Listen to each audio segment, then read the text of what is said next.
This is the First Read Ultimate Spider-Man podcast, where we discuss Miles Morales, the one and only Spider-Man.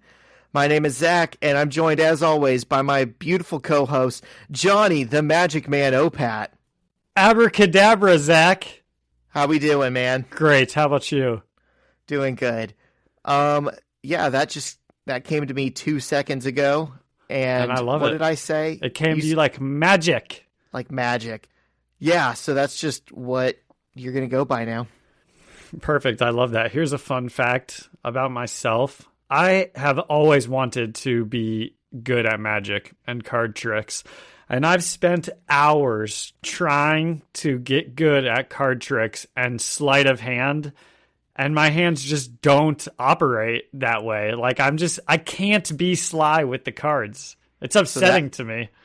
So that's why you came back from Vegas. Yes, that's where my Vegas dreams failed. I was a street magician, but people kept being like, I saw you do that. And part-time hustler at the I saw you casinos. flip over 2 cards like it was 1. Right. What'd you say? Hustling people at the casinos? Yeah, like you go in and try and take down the house, with your sleight of badly. hand. Yeah, they take you out back and beat you. Yeah, pretty close. Have I ever told you about the time I almost got taken out back and beaten at a Vegas casino? Definitely not, but that sounds like an awesome Vegas story. And then I'll tell you my Vegas story that maybe I've told before on this. Okay.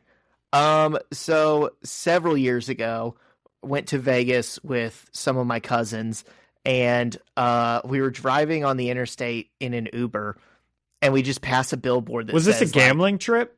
Because you're not much of a gambler. It was not a gambling trip. It was just a random trip. It was just boys going to Vegas. It was a hooker trip. You dirty dog. It was my female cousin and her husband and my male cousin and his wife. And then Shiloh went, and this was the trip where I proposed to her, because we also took like a day and went out to Disneyland. That's amazing. And this was all while I worked at Ultra and had no money. And the trip started with me flying out alone to San Francisco for what was billed at the time as the last ever Warp Tour, and sleeping on a creepy stranger's couch and walking an hour both ways to the venue. And I was eating like 1 hot dog a day because I had no money. That's... But anyways... Just go on. I don't even want to get... I don't even... That's what I was just thinking. I'm like, I don't even want to get sidetracked to talking about that stupid door-to-door job for the 100th time. We'll move past it. All right. So we're in Vegas, and I see a billboard that says, like, all you can eat pancakes during happy hour at this hotel that has a casino. Oh, well, for a broke door-to-door salesman, that is the dream. Yes. I mean, I could be the richest man on earth, and if you say all you can eat pancakes, my attention is piqued, right? It's not about the money. It's about the pancakes. Yeah. And so, but it's like, it starts at like 2 a.m. And no one else in the group wants to go with me except for my cousin's husband. And I hadn't really hung out with this guy one-on-one yet, but he always seemed like a cool dude. So here we are, Ubering to the complete opposite side of Vegas. The fact that he is doing this with you kind of shows that he's a good guy. Wouldn't you say? He's a great guy. And he's like one of those down for anything kind of guys. Yeah. But we Uber across Vegas to go do all you can eat pancakes, and they know exactly what they're doing. You have to go through the casino to get to the restaurant, and so naturally we get done eating and we start gambling. And this is like a good old boy from the country whose dad is a pastor, right? He knows nothing of gambling or the city or anything. And I just explained to him roulette, and he sits down and tries it. And like an hour later, he's up like $600. And we are just cracking up. And I have the dumb idea to pull out my phone because, I'd been having some drinks too. And I'm like trying to take a Snapchat, like, Let's explain. Should we explain roulette? I'm sure most people know, but roulette's the game where the little ball spins and you just pick a random number. And I mean, it's the most luck-driven game there could possibly be, wouldn't you say? I would, except that night I told him, this is kind of my thing that I do to try and hedge my bets. And he was doing it, and it would work for him to the point where he was up 600. It never worked for me. And I've since stopped using that method. But every time he did it, it's like you either go odd or even or red or black. But then, no, sorry. It's you either go red or black. But then when you look at the 3 tables linearly that you can vote on, or, place your chips on, you go to the one. So if you put your money on red, you go with the 2 that have the more black, because the odds are then pretty well hedged that you're either going to make your money back with red, or you're going to get a small profit with black, or on the off chance it's one of the few reds in those 2 columns, you make your money back and then some. Yeah, I like it. I love that good gambling system. Yeah, it has failed me so many times. It would fail me too. But that night, Cameron could not be beat. And I pulled out my camera and I was like, gonna make some Snapchat, look how my boy is up. And the dealer just immediately pointed at me and started screaming, "He's taking pictures of the table! He's taking pictures of the table! Stop him!" And I just feel all the eyes on me, and I'm like, Cameron, dude, we gotta get the fuck out of here. Oh my God, what casino was this? It was across from the Stratosphere. I don't know what it was called. Oh, wow. So so nobody took you out back? No. You got away before they did. Yeah. It was one of those things where I was like, oh my God, I'm sorry. I didn't know what did I just do? And I just put my phone back in my pocket and interesting. We quietly slinked away from the table shortly thereafter. Should we get into this? I know I told you I'm coming in hot with some stuff. Yes, absolutely. Should we just save that for the end, or? Sure. Let's get into the issue. I'm going to have a lot of stuff for the end. Okay. But first, a word from our sponsor, Las Vegas. Every business says they're better. But the ones that earn and display the BBB seal back it up. It instantly identifies businesses that are committed to operating with integrity, honoring promises, and telling the truth. Makes you wonder why every business doesn't have it. So look for it, because it's looking out for you. That's why it's the sign of a better business. And find a better business anytime at bbb.org. Okay, we're back. All right. And Zach, first, let's apologize that we said we were going to go every week, and we obviously took a week off. I think it's safe to say we both tried really hard, but could never just get a day where we were both free. And I don't think we should have to feel too badly about that, because now that we're going back to a weekly recording, occasionally we might miss a week. Is that fair? Yeah, that started super apologetic and then turned into get over it. But yeah, no, that's what I've been trying to say. Like when I've blown smoke up our asses before about like, dude, we've gone pretty long without a break. It's because it's hard. That was amazing. That was like the what is it? The Lou Gehrig streak. The Cal Ripken Jr. streak. Oh, what was Lou Gehrig's thing? I think that they were both really long, but Cal Ripken Jr. broke it. Ah, okay. Any other cool sports references? Filibuster. Awesome.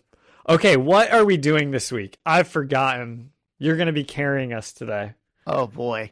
So this is Ultimate Comics, the Ultimates. I don't even have my iPad with me. What a rube. Okay, Zach, you explain what we're doing while I go and get that. All right, so this is Ultimate Comics, the Ultimates, issue 5, written by Jonathan Hickman, art by Brandon Peterson, Asad Ribic, Dean White, Joseph Villarubia, and Jim Charanopoulos. It says 1 week later, Nick Fury, the White House. So this is one week after the events of the last episode that we did, which was Thor came back from the city and told them all the ultimatum that the Maker had given them. Basically, leave me alone and I won't expand any further.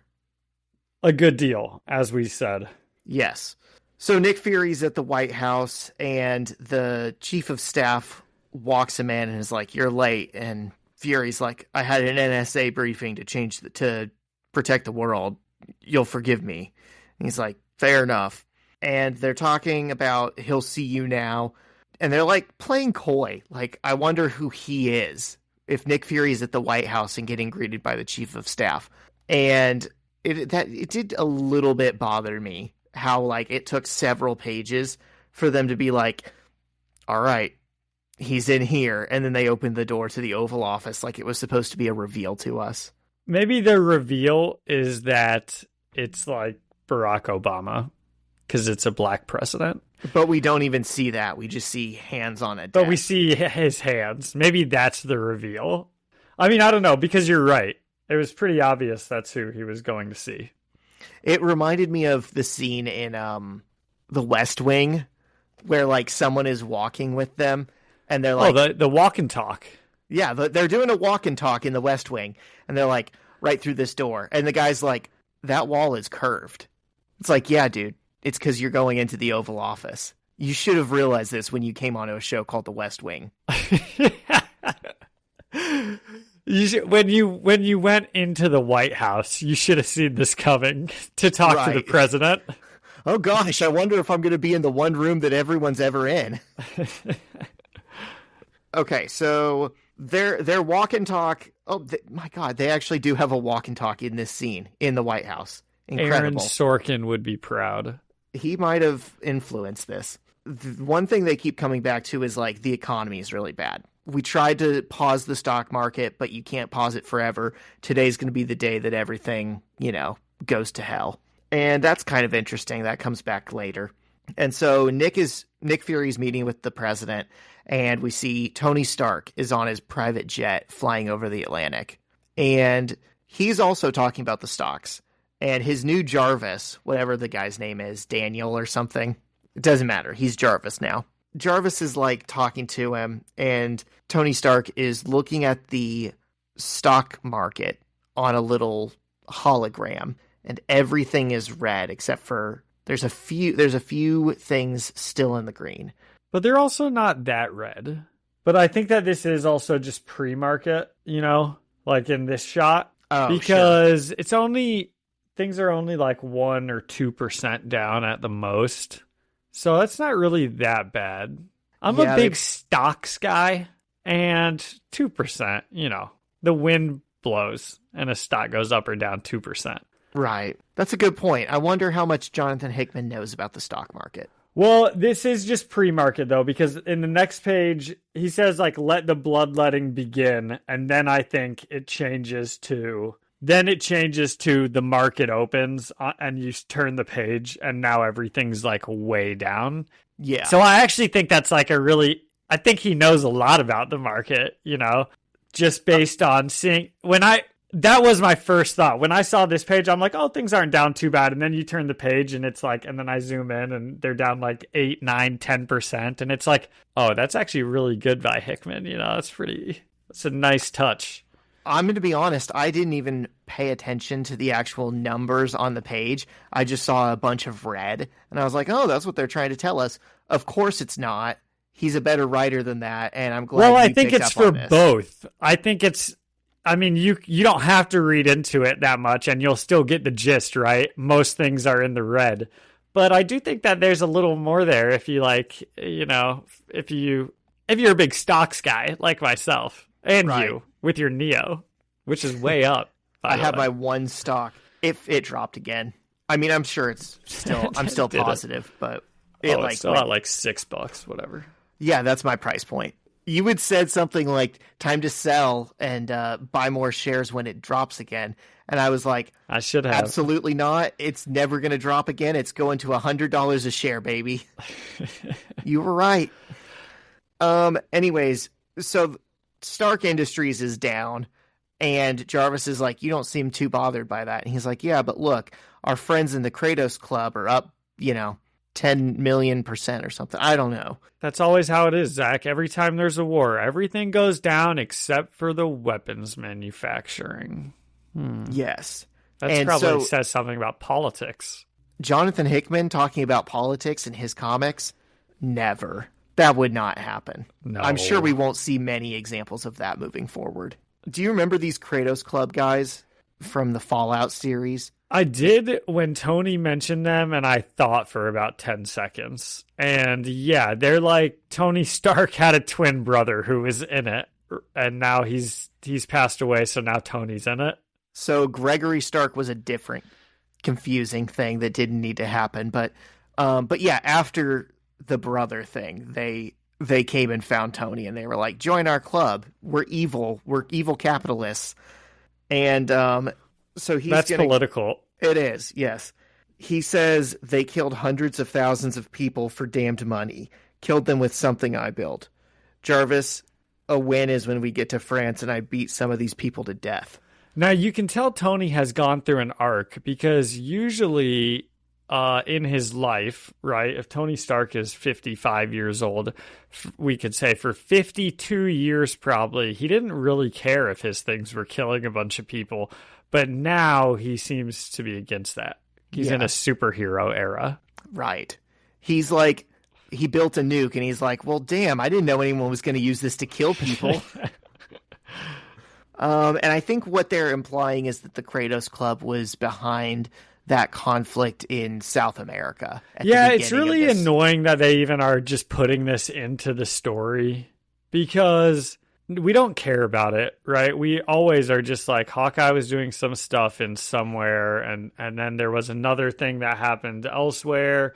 But the only thing we care about at all is what's happening with the Maker and the Dome. So this is like fun to see Tony Stark on the page, but it's so unimportant to me. I disagree. I like that one of the elements of this version of the Ultimates is they're always juggling all of these things on a global scale. So simultaneously, while the Maker and his city is like an extinction level threat to humanity, there is still also like massive, I don't know. There's like a cabal of rich people that are pulling the strings of geopolitics and just set off a nuke. Don't get political on this podcast. I'm sorry, it's right there on the page, and I think it's interesting that he's not pretending that like one problem gets you can put it on pause because another one pops up. That's a good point. Yeah, I see what you're saying. All right. We cut to Spider-Woman arriving at the Triskelion, and I guess she just has her own little private apartment that she lives in there, and she slinks into it and takes her mask off, and she sniffs her milk, which felt like a very Peter Parker thing to me. I don't know why. When I saw the you're right. I can see that. Her seeing if her milk was still good, that just felt like something Peter would do, and it made me smile. And there's a file sitting there in her apartment that says top secret surveillance footage, NSA clearance. And there's a Post-it note that says caught my eye /Fury. And it's the picture of Miles fighting the kangaroo the first time he tried to be Spider-Man. And she says, oh, absolutely not. So clearly we're reading a little bit out of order here, but this is the introduction to when she came into Ultimate Spider-Man and brought Miles into S.H.I.E.L.D. Yes. Yeah, I appreciated this. I was like, oh, that's how she ended up here. It's kind of a nice little touch. It is. And this is all she does in the issue, but it was enough for them to justify putting her on the cover, which I really like. Anything for the spotlight for Jessica Drew, I'm okay with. Okay, so then we cut over to Hawkeye at the Pentagon. And Zach, I'm going to be there in a couple of weeks. At the Pentagon? Yes, I'm going on the Washington, D.C. trip as a chaperone this year.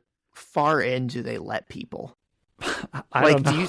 I mean, I'm sure you won't. You don't see like the war room. But here's a fun thing about it, and it was like this when I was in 8th grade, and then I think I've taken a second tour of it, like when I went with family, maybe. And the tours at the Pentagon, they walk backwards the entire time.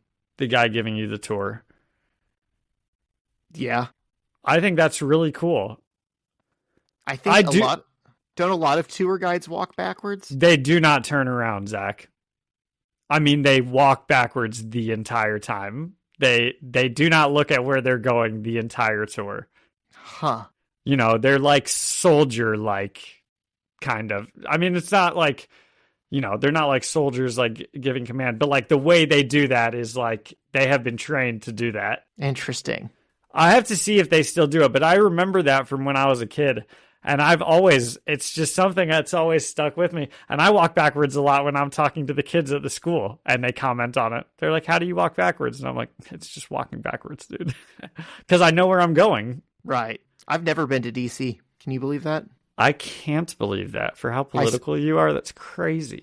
I know. I think that's part of the problem because, you know, at no point does it feel like the time to go there and just like vacation among the like worst people on earth. But I think there's some cool stuff to see. Yeah, I'll go sometime. I know it's I fine. would like it. I don't care.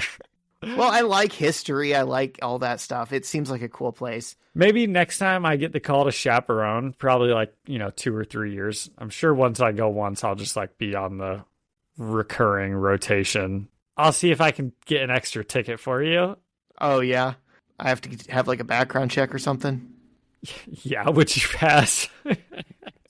Is that a problem? I don't know, man. I've got to pass. I'm just kidding. That's not a problem. Okay, do go on. We're at the Pentagon when we're at the burliest Pentagon. soldier of them all comes in. Hawkeye. What? I thought that was Captain America. No, dude, it says Hawkeye, the Pentagon. It specifically can't be Captain America for story reasons. I was thinking that. Sorry, it's been like 6 days since I've read these issues, so I'm kind of rereading them with Zach. I was looking at the pictures. So they're giving a rundown of all these things. This is something that they've been doing a lot in these comics, is using like briefing meetings to tell you what's happening in these other titles. And a big part of it is Ultimate X-Men. They're talking about the former country of SEAR is becoming Tion, and all the mutants are going to live there. And oh no, what's that mean for the US if there's like a mutant nation? And it's kind of interesting, but it's a very old concept in terms of like X-Men comics. And it's not really relevant to what we're doing for this series. We go to Thor at Stark Tower. Well done. Great job doing Hawkeye's storyline. This is what Hawkeye has become now. Hawkeye was on the page doing stuff for 2 pages, and Zach didn't use his name once, except starting off saying Hawkeye at the Pentagon. Hawkeye is just we can keep going. He's the exposition character at this point. Yep. So the next character we get a little vignette into is Thor in Stark Tower. And he's sitting there having dinner with Jane Foster, and it looks like a really lonely dinner. It looks like there's a scene in Citizen Kane where they have a dinner like this to show him like growing apart with his wife. Yes, where they're Yep. Sorry, they're both on opposite ends of a long table, not looking at each other, not talking at each other. There's all these empty seats between them, showing the distance between them. The more chairs between people at a long table, the further apart they are. Yes. And outside, there's like a raging storm. And she's like, "Is this you?" And he's like, "Nope, it's just a storm." And it's probably him. He's so sad. It's like subconscious, don't you think? Maybe. Maybe not. She's like, "Why do we have to keep living here?" And Thor's like, "I've told you several times. Tony says there could be complications between myself and the enhanced suit, and he wants to keep a close eye on the situation." So Thor still doesn't have powers, even though like Asgard is with him now. Yes, I and figured his powers would come back. And I think we're seeing that in this scene because In their storm. you think the storm? Oh, interesting. Maybe. Is that what it's telling us, that his powers are coming back and he doesn't know it yet? That's interesting. We start to see that maybe like him taking on Asgard is more of a curse than a blessing, because yeah, duh. all of these ghosts of his friends are sitting in the empty chairs at the table and are like mocking him and bothering him and just taking up the whole space in the room. He can see and hear them, and Jane can't. So it's like, for him, it's like he's at a loud party, and for her, she's sitting alone silently in this room with him. And they're like telling her, like, you should tell her what's going on, with us, blah, blah, blah. And then one of them goes, look at me, brother, give me your eyes, for I have grave news. And he says, I have farted. And all of the ghosts crack up laughing. And I don't think that is meant to be as much of a joke for us to actually laugh at, as it's just showing like Thor going insane. Yeah. When I read this, I had the thought, Zach and I spent a lot of time the last episode talking about how much we liked Thor and how it was like a really good, characterization. And then in this one, they have him with like fart jokes, and it's just so far the opposite. I just didn't like it at all. And I do feel bad for Thor. But I was like, this is kind of stupid. He's got all of Asgard in his head, and they're just like, being fools the whole time. That's so annoying. That's so annoying. Yeah. I kind of think it's intentional. I think it's intentional that we just got some really badass Thor issues, and then we look inside of his psyche and he's just broken. Yeah. We then go to the Falcon, who's in an orbital shield weapons platform, which basically just means a big spaceship gun pointed at the Earth. And they put him into a cool spacesuit, and they're like, all right, Mr. Wilson, ready when you are. And this feels very cinematic in a very good Ultimates way. This is something that I can see like the MCU taking scene for scene and adapting, where they just drop Falcon or Captain America, Sam Wilson, whatever his character is at that moment, drop him from like low orbit space into some kind of like surveillance mission. And that's exactly what they're doing. And we find out that they have, from studying the Children of Tomorrow, they have figured out basically a way to make Sam invisible, which I kind of thought they already had, because Nick Fury's been turning invisible since forever. But for the sake of this, we're saying they're invisible to the Children of Tomorrow. That's what I was thinking. Yeah. And so he drops from space into their city and then like turns on his cloaking, and he's able to do recon inside of the city, presumably without anyone noticing.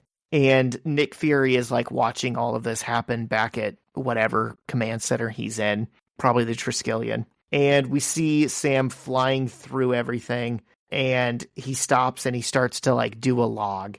He says, landing in insertion successful. Stealth tech appears sufficient. Proceeding deeper into the city. Oh God, what the hell am I doing here? And he looks so small. We can see his little invisible outline among all of like this sci-fi stuff that we can't really comprehend. And he looks so small, you get the sense of like how he must feel in that situation. And also there's one particular panel where he's invisible, like going, to the inside of the dome, like the middle of it, where he's flying with a bunch of the Children of Tomorrow, like in formation with them, but invisible. And wow, I mean, it's quite the risk, Sam. It's pretty ballsy. It's like he's testing his cloaking tech. Yeah. This is great, Falcon. I thought Sam Wilson should be the Falcon. I don't want to talk about, we don't have to get into the MCU, but like this is perfect for Sam Wilson, This feels like a really cool role for him to do. Like this is a task that needs done that only he can do. Yeah, I agree. I was thinking like the exact same thing. I'm like, this is just perfect for him.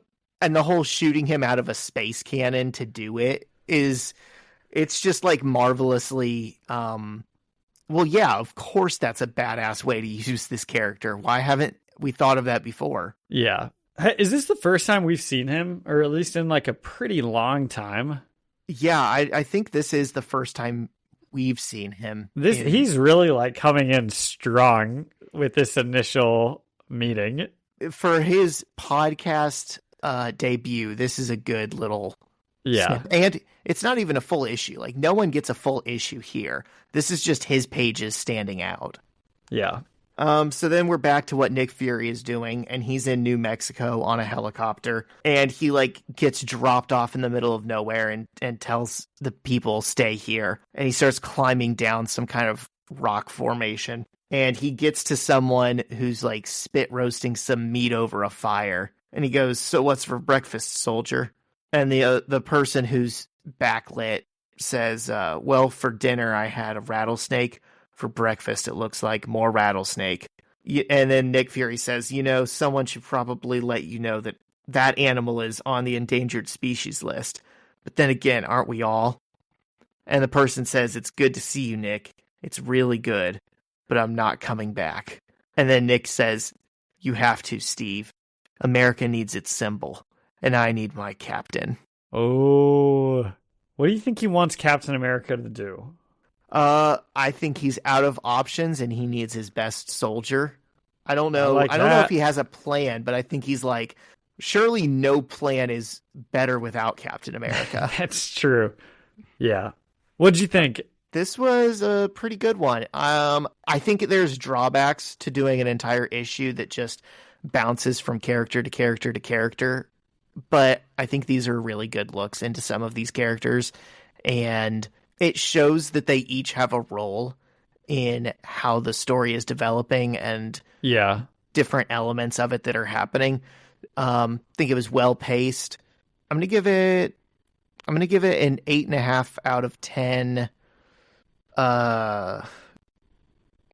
Ghosts farting at Thor's table. So obnoxious. What do you think, John? I think the Falcon scenes were the MVP of the issue. They were my favorite. It's also, they've I don't want to say given up, but they have given into the demands, right? Outwardly, it's like we're giving in. So there's also like a certain level of like resistance that, Sam and that team is also doing that almost like makes it a little more cool. They're kind of like going against, if they get caught, this is really bad for the world. That's right. Yeah. I don't know if that makes it cool, but they're Mavericks. It makes it more intense. Yes. The stakes are like higher. Sam getting caught isn't just going to hurt Sam. It's going to be like the maker is going to be like, well, I gave you guys a warning. That's true. So I think that's the high point. It's fun seeing Tony Stark talk stocks. The Thor stuff annoyed me. The Hawkeye stuff I didn't care about, and it was actually 3 pages and not 2. I'll give it a 7.5 out of 10. Okay. Yeah, depending on which sections you focus on. Like I was thinking about Captain America finally coming back. I was thinking about the Captain America at the end. That's a good little bit. Falcon. I was glad that Jessica Drew even showed up. I know she didn't have very much to do. Yeah, it's really is the glass half full or half empty? I guess based on 7.5 is still a very reasonable score, right? That hasn't knocked it down into like I didn't like it territory. Sure, it was still a fun read. All right. Well, take us into yours because we've been teased some Captain America, and by God, I want to see where that goes. I want to see the Star-Spangled Man with a plan. We could use him now more than ever. This is issue 6, and we were just teased some Captain America, so naturally we get Captain Britain on the cover of this week's issue. It's so off-putting for me seeing Jamie Braddock be Captain Britain.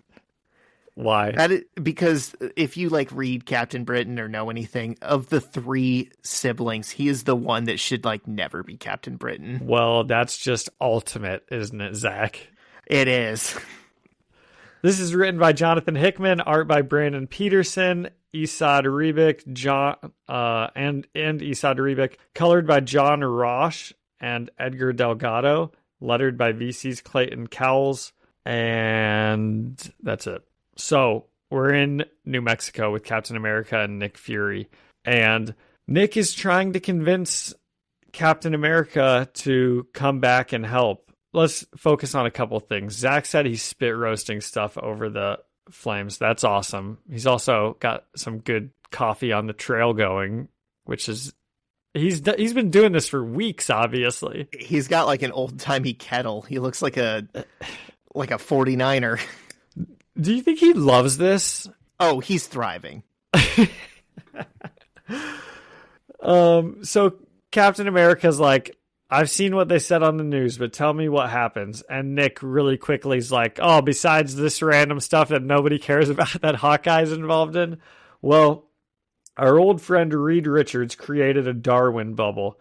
That's a really cool way of saying what he created. Right. And I also like the fact that he either thinks so much of Captain America that he thinks he knows what a Darwin bubble is, or he's even in his moment of desperation when he is about to explain it right afterwards. Like, of course, we all know what a Darwin bubble is, right, Steve?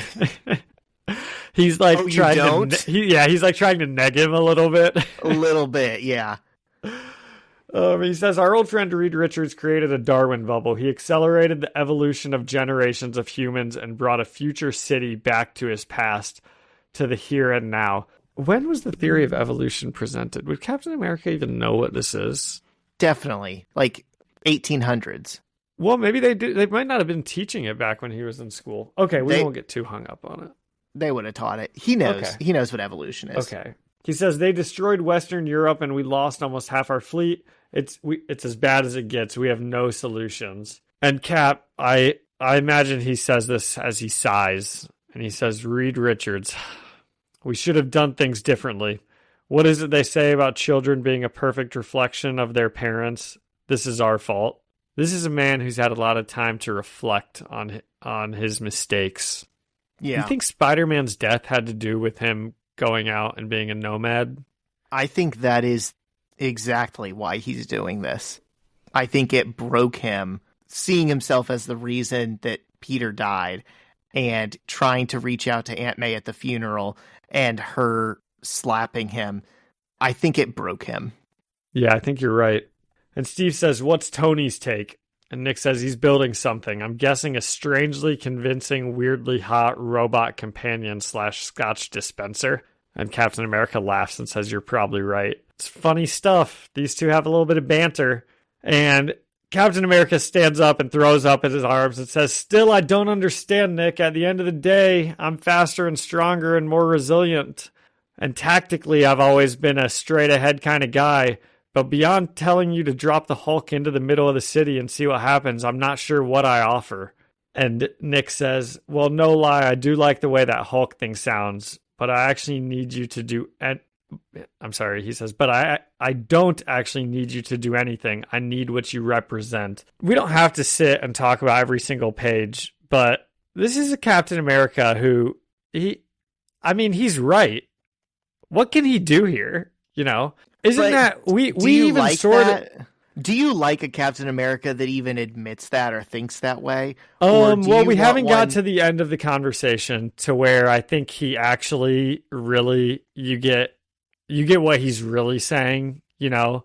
I think Captain America, when he's saying this, he's saying like, hey, if you want to order me and the Hulk to go in and smash up stuff, I'm happy to do that, but I don't really know what that's going to solve. I think that's what he's kind of saying, you know? Yeah.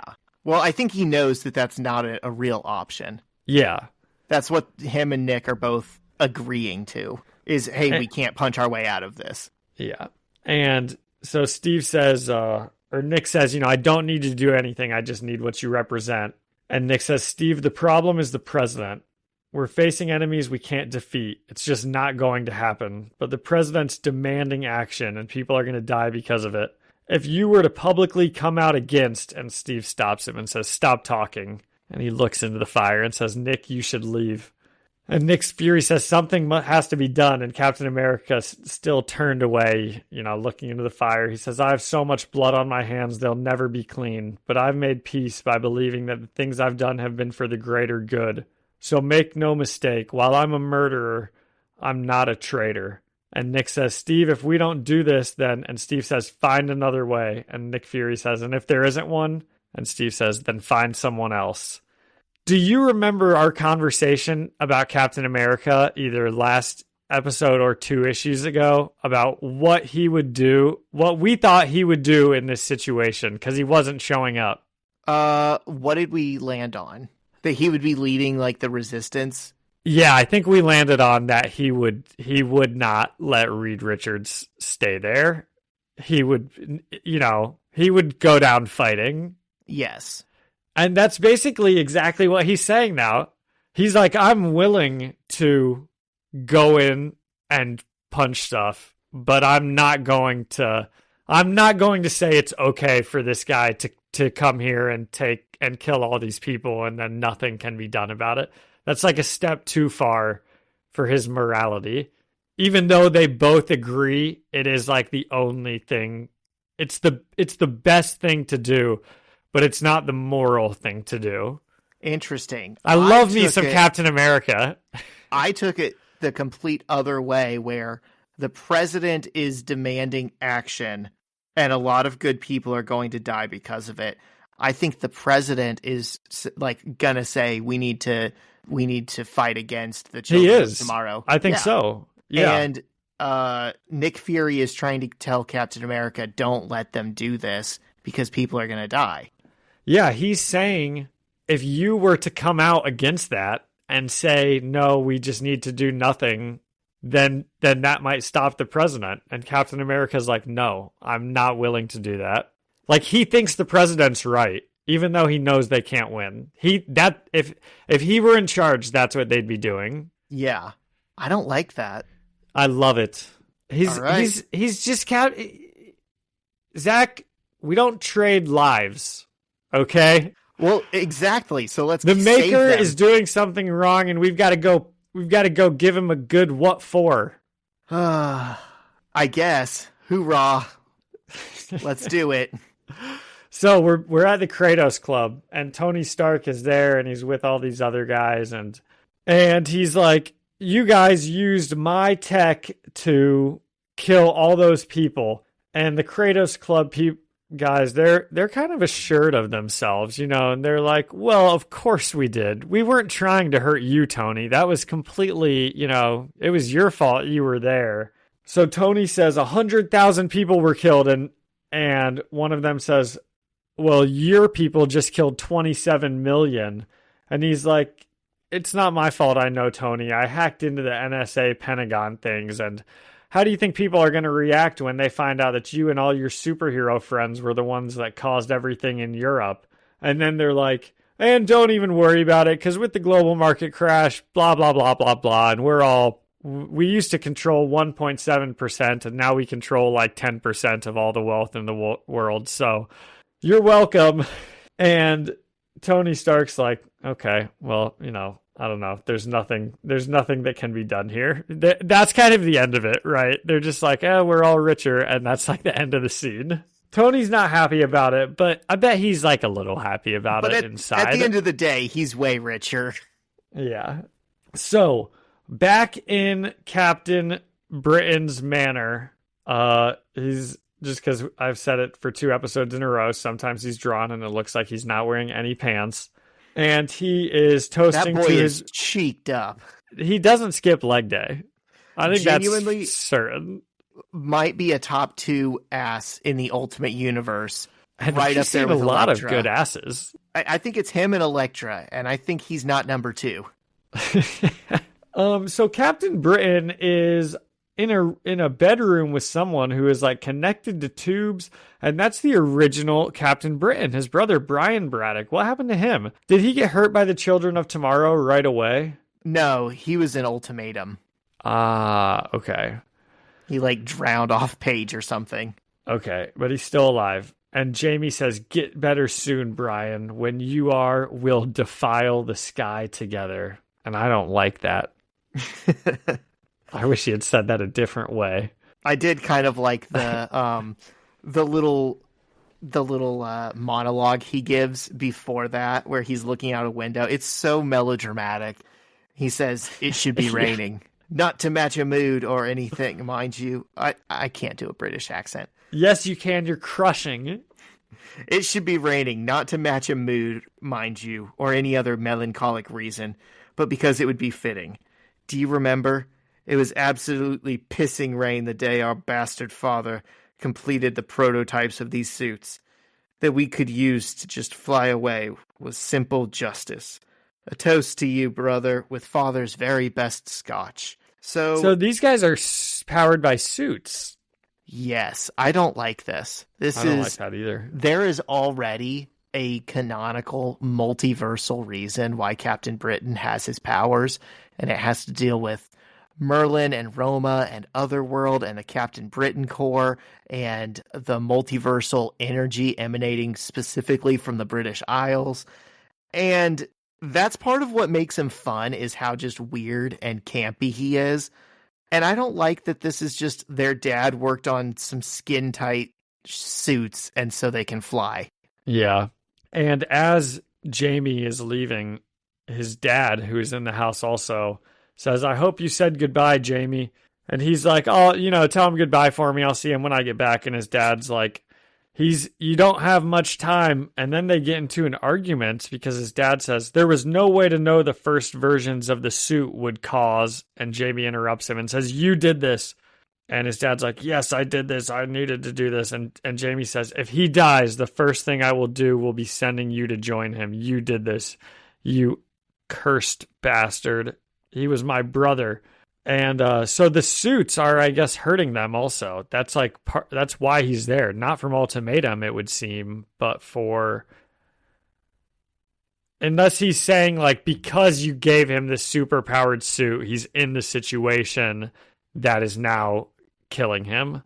Yeah, I'm not sure. It's a little unclear, and it suffers from the fact that neither of these guys have ever really been featured in any capacity meaningfully in the Ultimate Universe. Like, this is all unexplored territory. We have seen that there was a Captain Britain, but we were never told what his deal is or his backstory. And even in Ultimatum, he was just at the end of like the last page listed as one of the casualties. Huh, and now he's still alive. Yes. Hickman has I said wonder before, if there are any other characters that were listed as dead that are alive. I can think of at least one. Who's the other? Dr. Doom. They said Dr. Doom was dead? Oh, yeah. The thing, like, punched him in the head. Snapped his neck. And he's still alive? Yeah, I don't think we are going to understand why based off of the things we read in this podcast, but it was Johnny and Sue's mom posing as Dr. Doom, and the real Dr. Doom will come back. So the thing walked up and killed Johnny and Sue's mom. Yes, and didn't know who it was. That's pretty ultimate. He thought it was Victor Von Doom. That's the stupidest thing I've ever heard. I'm sorry. That. Victor Van Dam. There, I just made it. Why didn't they just make it a Doombot or something? Just make it a robot. That's so needlessly sad to me. The Storm's mom posing as Dr. Doom. Okay, well, aren't like the Thing and Sue like in a relationship? That's probably gonna like throw a wrench into their happiness. Oh yeah, I walked up and obliterated your mother. Sorry about that. Thought she was Dr. Doom at the time. You know how it is. Okay, so back up with Falcon. We're in the city, and Falcon, he's doing like a captain's log type of thing. And he's saying how the city looks empty, but only for a short period of time because he's counted 7 birthing areas like the one that Thor saw.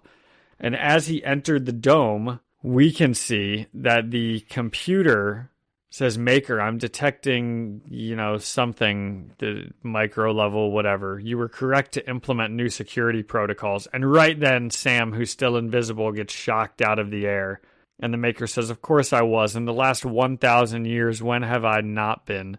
Now please release him, City. And the Maker walks up to Sam and says, Sam Wilson, I saw you falling from space. If I wanted you dead, you would most certainly be that. It's been quite some time. Let me have a look at you. He saw him falling from space. He's been letting him do all of this.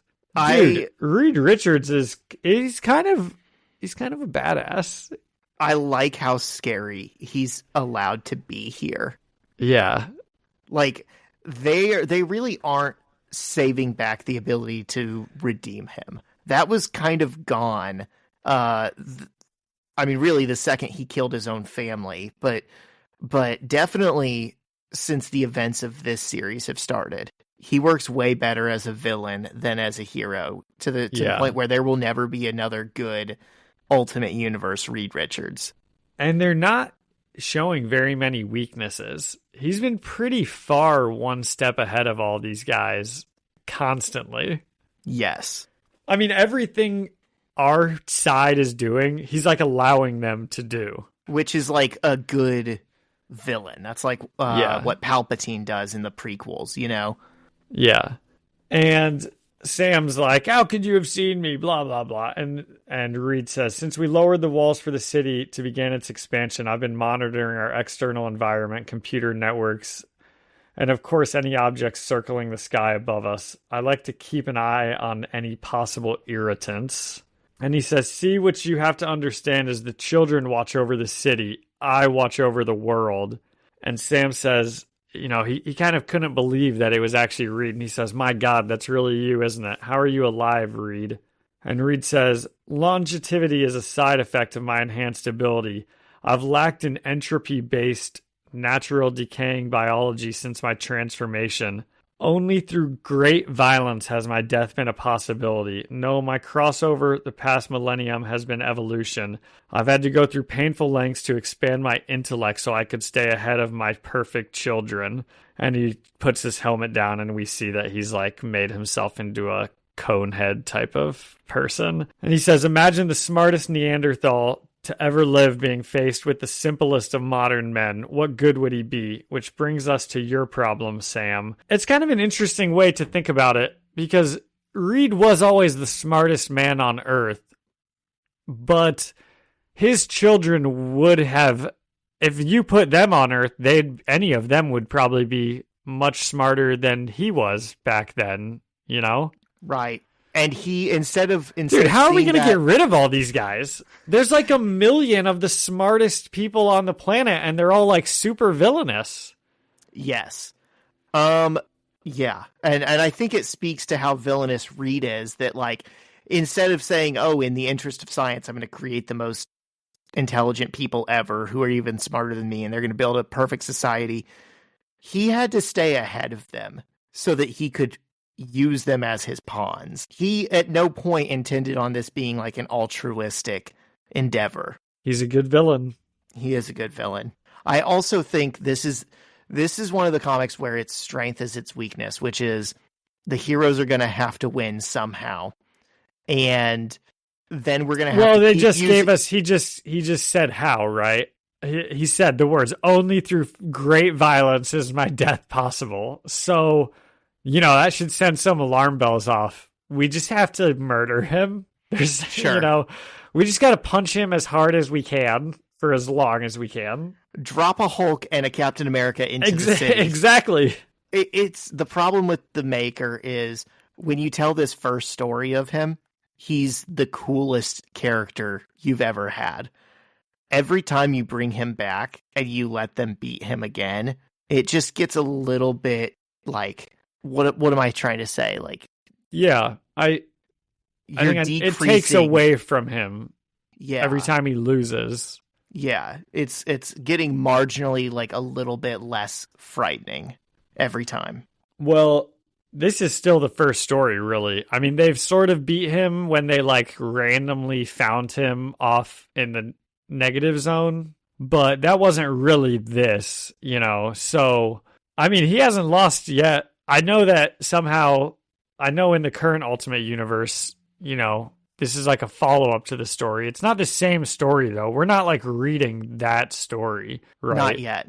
Well, we will at some point, but that's this a is different years scheme of in his. advance. Yeah. Yeah. Okay, so Reed is kind of giving Sam a tour of the dome. Now, he's not doing it backwards like the Pentagon tour people do, but he still seems like he knows what he's doing.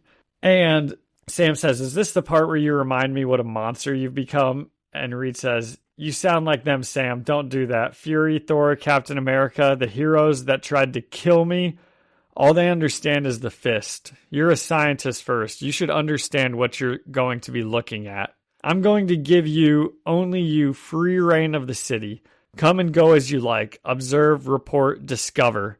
And Sam asks why he would do that, and Reed says, "Because I want you to fully understand what it really is when you explain the city to them. I want you to speak slowly so they can understand the truth you find here.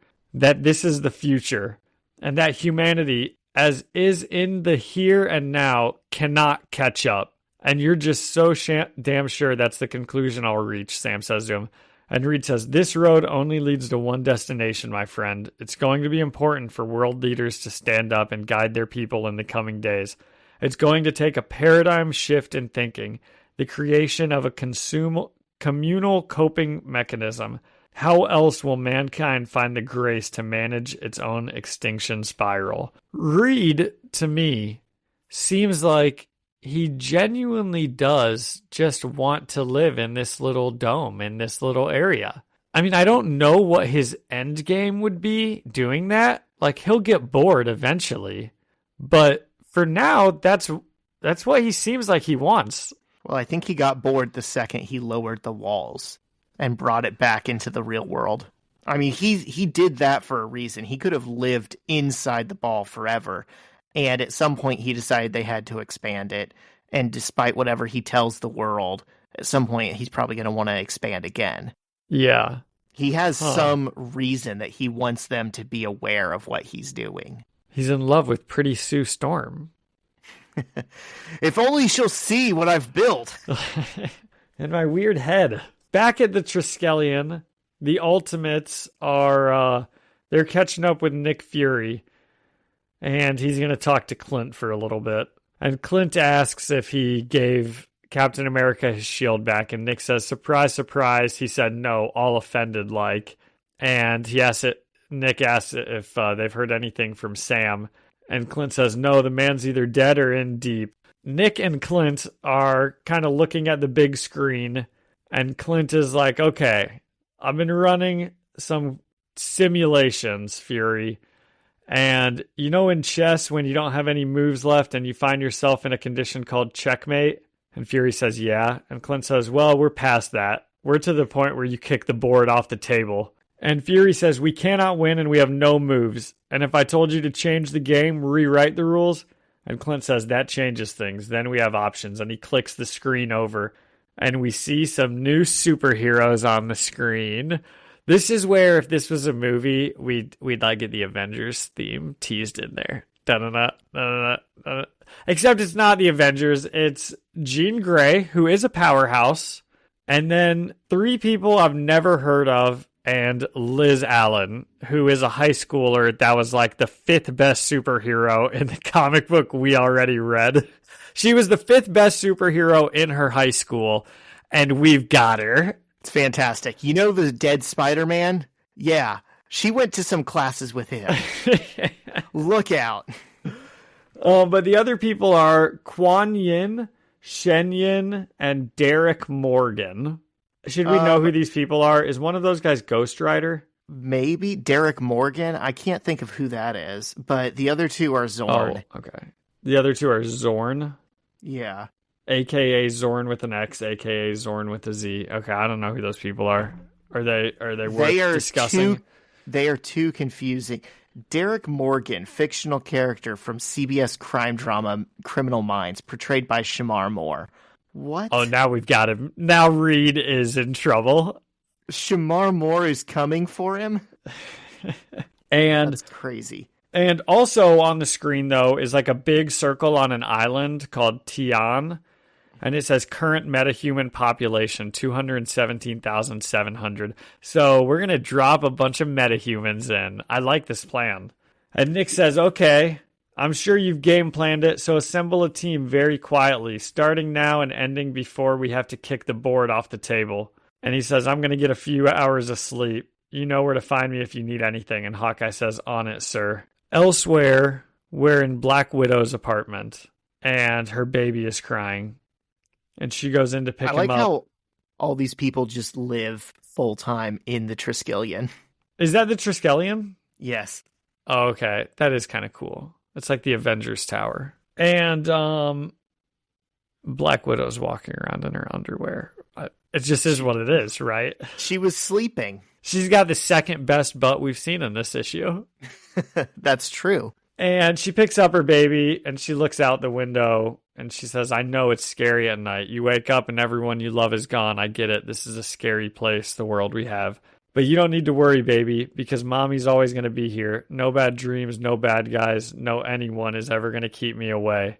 And I know that there are bad people out there, but if someone would ever try to take you away, to ever try to hurt you, we'd stop them. Yes, we would. And you wouldn't have to worry about them ever again. And we can see Nick Fury is standing behind her listening. And she knows Nick Fury's here also, right? Before she turns around and looks at him, I think. And she says, because mommy and daddy would shoot them in the face with an Uzi. Sweet dreams. And Nick kind of looks at her like with a little cheeky little smile. We're about to get Black Widow back. Too bad it's not ScarJo. It's not Natasha Romanoff, right? Right, no. This is a different Black Widow. Yeah, well. She was a dirty traitor, and she killed What do we Hawkeye's think? family. Dude, I liked this issue better than mine. I did too.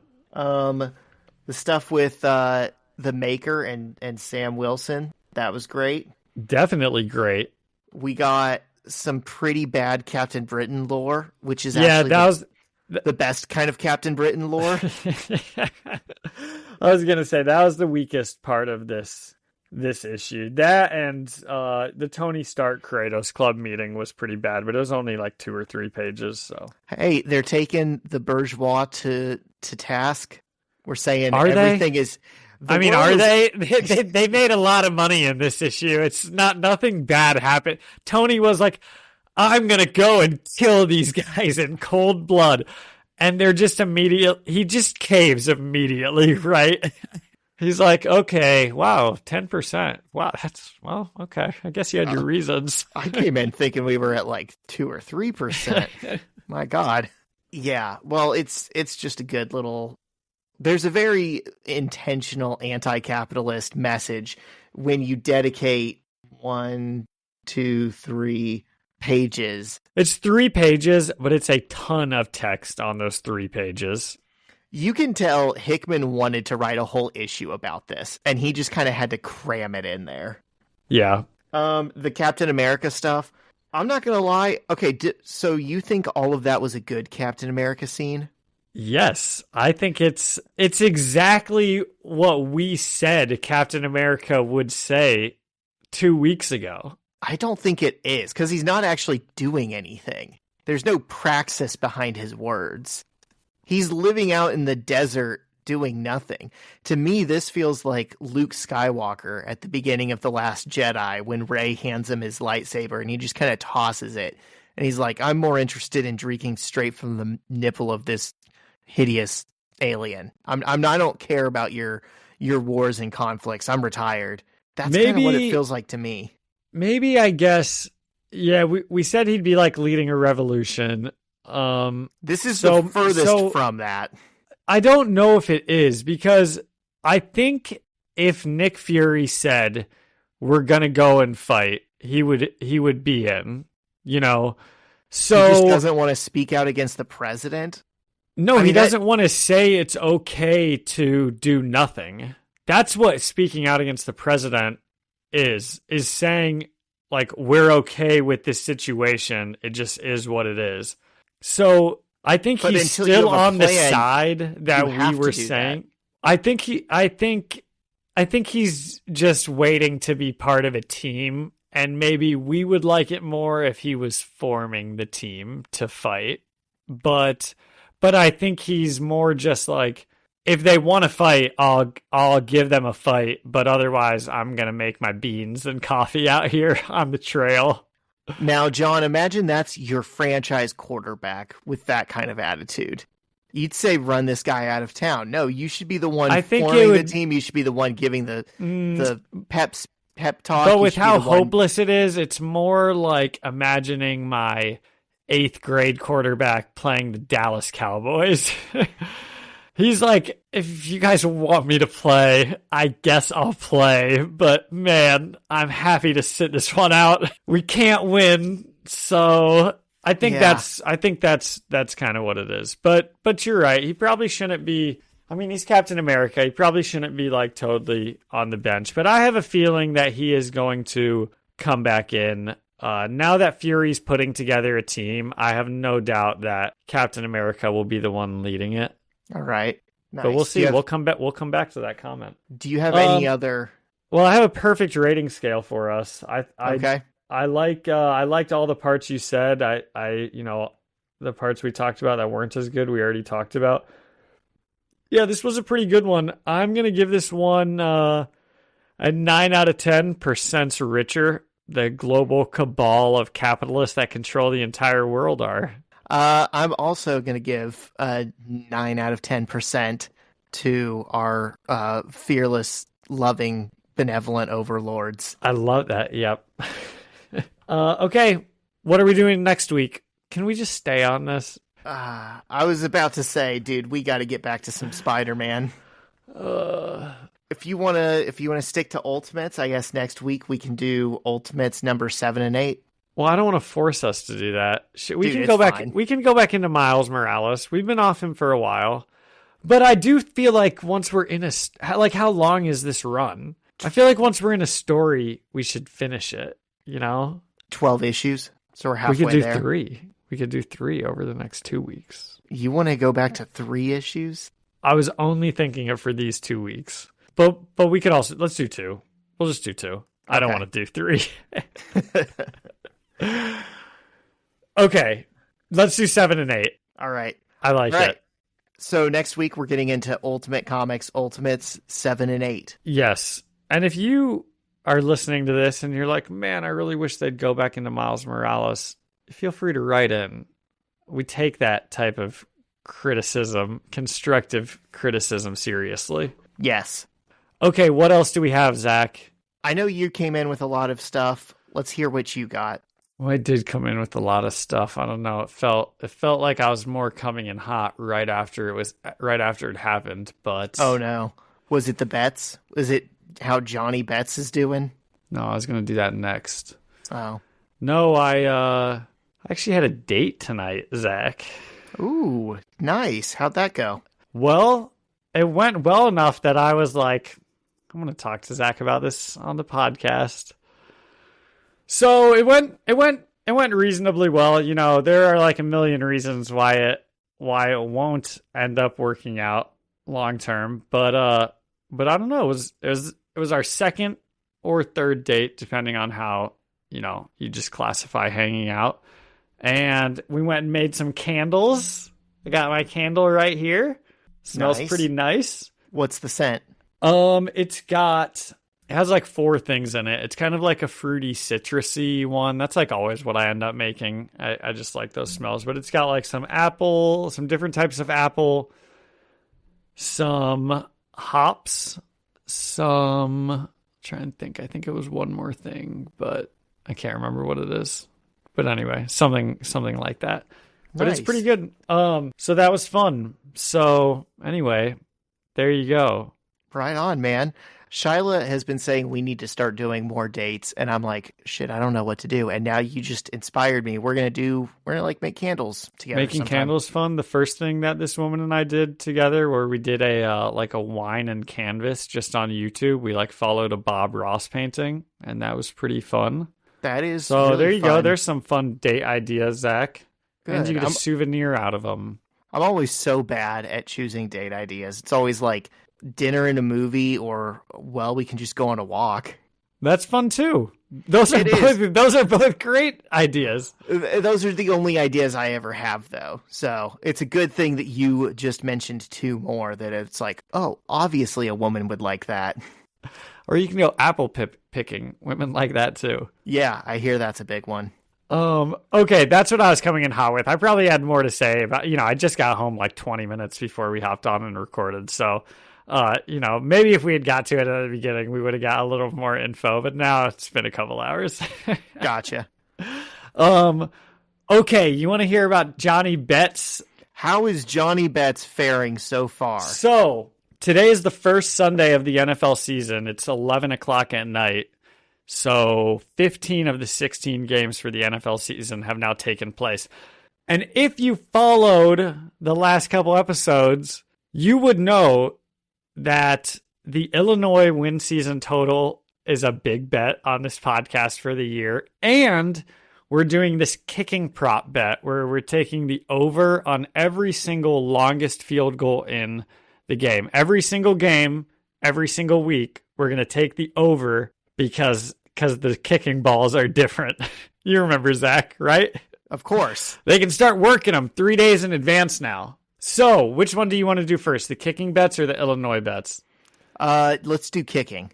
In week 1, through 15 games, the record currently sits at 12-3. Really? Really? That is incredible. Do you remember what I said last week when I was talking about this and the percents that I said I thought that they might cash at? What'd you say? I said, in betting, if you can cash a bet 2 out of 3 times, 66%, that's an absurd rate on a bet. And I think that this kicking prop could hit at an even higher clip than that. And this is a very small sample size, right? It's only week 1, but that would be an 80% hit rate, 12-3. Holy shit, dude. Congratulations. Well, it's only 1 week, right? No, we're crowning you. Johnny Betts has figured it out. Tell all of your Johnny friends. Betts, baby. Anyone who's short on money needs to listen to the First Read Ultimate Spider-Man podcast every minute of the show, because we're going to start throwing the bets in the middle of the issues, just to keep you guys on your toes. So it was a pretty good week 1 in the NFL for that. My other bets were also a pretty good week 1. So we're definitely having a good NFL season at the moment. The other NFL year-long bet I had that I didn't talk about beforehand, but just so we can track them all together, I've got Ashton Genty over 7.5 rushing touchdowns for the year. He put one in today, so we only need 7 more out of him for the season. And the Illinois win season total, which is the biggest bet of the year for Johnny Betts. They had a huge game against Duke on Saturday, like a barometer for the season, right? It's on the road, very capable of losing this game. And if they lose this game, it means that they need to get 6 wins in the Big Ten, which is kind of tough. It's like a 50-50, They win this game, they only need to get 5 wins in the Big Ten. That makes it a lot easier. Absolute domination by my Illini against Duke. Let's go. They won by like 30 points. I'm psyched. Love to see it. Johnny Betts is big up. Things can change awfully quickly. Nope, the train is moving. Hop on, reserve your spot today. If you ain't running with it, run from it. But we'll see. I will track that kicking prop bet every single week, and we'll see how it ends. But at the moment, 12-3. You might make a gambler of me. Please don't. I don't want to be responsible for this. Babe, I'm sorry. John said it was a sure thing. I took all of our Neo savings out and put it into NFL kicking props. Okay, so what are you coming in with? Those were the things. I think just yesterday I wrote down one other thing that I thought was funny that I put in my something else. Oh, never mind. But I was wrong about it. Okay. I don't have anything else. What else do you have? Right on. Well, last weekend was Shyla's birthday weekend, and the reason Happy birthday to Shyla. Yes. Part of the reason why this episode is going to be a week late is my fault because I was straight up out Zach of Betts. town. We got Zachy Betts. He was out on the pony track betting on the horses. Oh no, that was Friday. Ah. No, I was out for 4 days. We went up to the Upper Peninsula of Michigan. We did like 8-mile kayak and then a 4-mile hike and ate some good food, came back down through Milwaukee, stayed in downtown Milwaukee at this super cool hotel, walked the city, ate some more good food. It was a good little weekend. Yeah, that sounds awesome. Yeah. You and Shyla are so cute. Yeah, and friend of the pod, Alyssa Seaman, was with us also because Fun. she was with us. Nice. What was the best food that you had? Oh my God, dude. We were in Milwaukee and I was super high, obviously. And we stopped into a ramen place and I just had flashbacks of the time. Oh my God, dude. That sounds awesome. We were with you at the ramen place in Indy after like a day of hitting golf balls and drinking. And it's just such a like cozy vibe when you're in a big city and you like walk in as the sun's setting and then you have like some good warm filling ramen. Dude, and that you sounds come out awesome. and it's dark and cool, you know, because your soup was like so hot and then you just get to like walk in the cool night air. Dude, it was the best. That sounds really awesome. There's a lot of like Burmese and Thai kids at St. Pius, and one of the parents made some meal, noodle type of I don't know, it had a bunch of stuff in it. It was delicious. She made it for another teacher, and the other teacher was like, I don't really want this for whatever reason, and like gave me like all of it, and it was so good. I like couldn't believe it. And that's Asian food is so good, and I slept on it for like so much of my life. Dude, right? I slept on ramen. That time we went out and got like ramen in a place. That's the only time I've ever had that, and it was money. It was, and I remember it was when like my jaw was barely even working, so I didn't even really get to like enjoy it. You know, I didn't even get to like go to town on it. Oh, we got to do it again then sometime. Definitely. Well, cool. Okay, that sounds like an awesome birthday. How old is Charlotte? 29? 31. As like a compliment, I say that to everyone when I find out their birthday. But then as I was saying it, I was like, oh, wait, Zach is younger than me. Shyla might actually be younger than 29. That might not be the same compliment it is when you say it to everybody else. That's funny. No, I'm 29. Are you?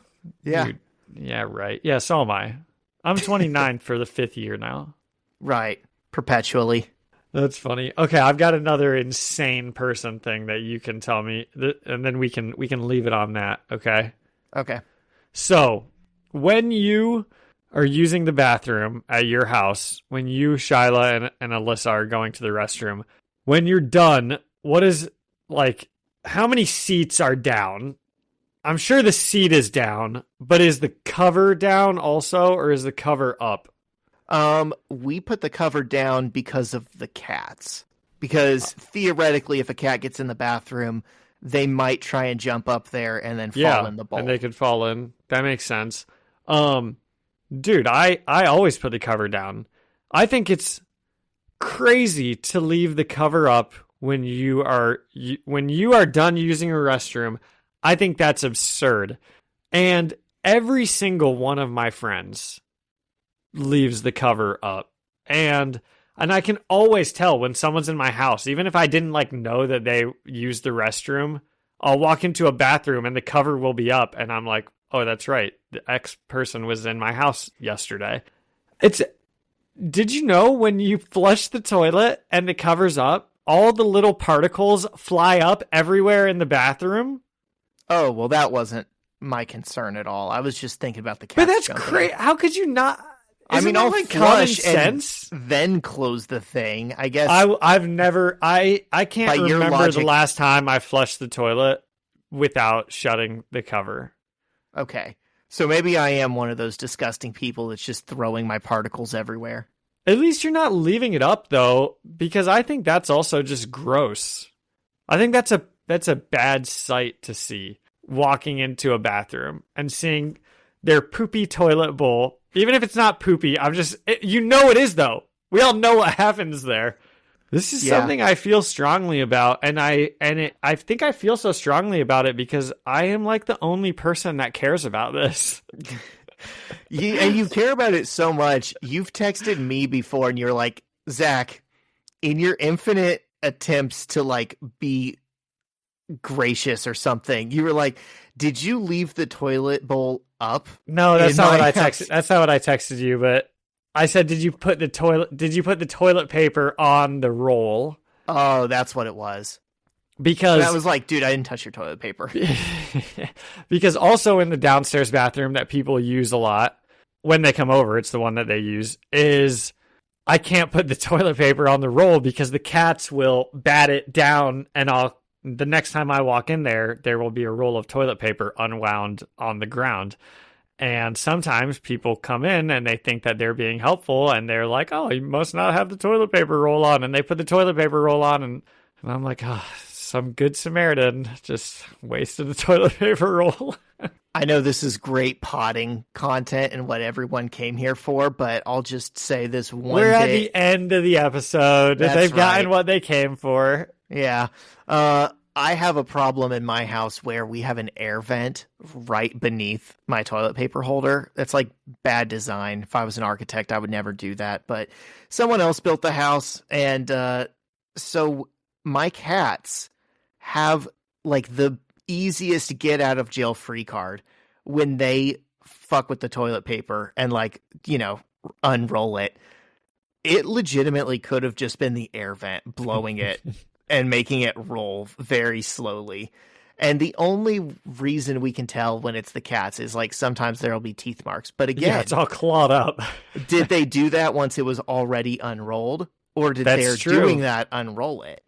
Wow, this is a real Schrodinger's cat type of situation here. That it is. Yeah. If a toilet paper is unrolled in a bathroom and you don't know if the cat was there to do it, should they have ever put an air vent right below the toilet paper holder? Bad architecture. You never see that out of Zach. Yeah. Okay. Anyways, that's all I had about bathrooms. We covered a lot this week. Mm-hmm. Good stuff. Yep. Very good stuff. Thank you to Ian Hickey for the music and Alyssa Seaman for the artwork. And thank you all for listening and leaving us a review or a comment. You can find us, the First Read Ultimate Spider-Man podcast, on Spotify or Apple Music or anywhere else you find podcasts. And you can come and chat with us and leave us a comment on Instagram at First Read Podcast. Send us an email at firstreadspidey@gmail.com or find us on YouTube, the First Read Ultimate Spider-Man podcast. See you next week. See ya.